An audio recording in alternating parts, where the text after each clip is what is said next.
We're so fortunate that there are several recordings of yours, both studio recording and live. So I wanted to make sure that the audience got to hear uh, several different instrumental examples of how you set for various instruments. So we have a beautiful work for solo violin called Arches. Then we have And Legions Will Rise, which is for a trio, and then a flute concerto for orchestra and solo flute. Yeah.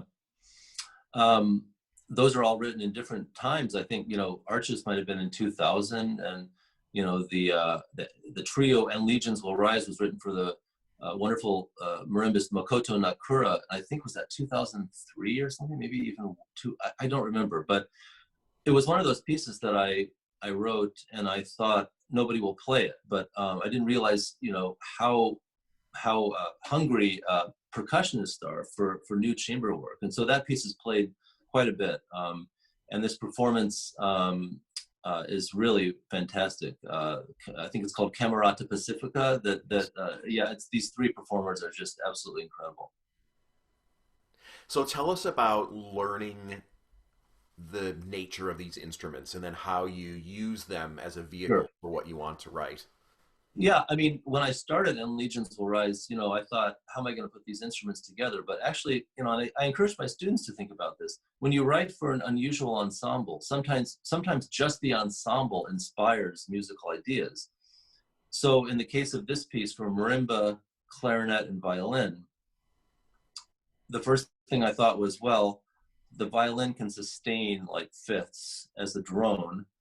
Um, and the clarinet can play a long line, and the marimba can sort of set off things, like set off the fifth that the violin plays, and kind of define the shape of the clarinet line.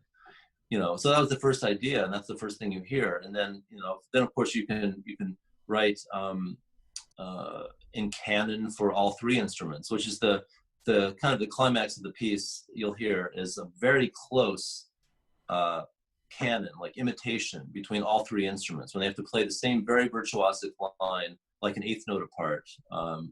And it's always a challenge, as they've told me every time it gets performed. Harkens back to your St. John's Passion excerpt from earlier in the Yes, playlist. yes, well, yeah, yeah.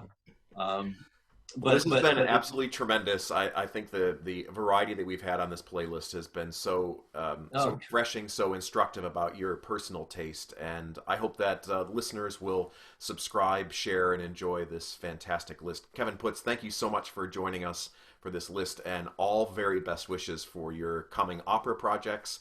And we'll look forward to hearing both projects on stage and on the concert platform as well. thank you.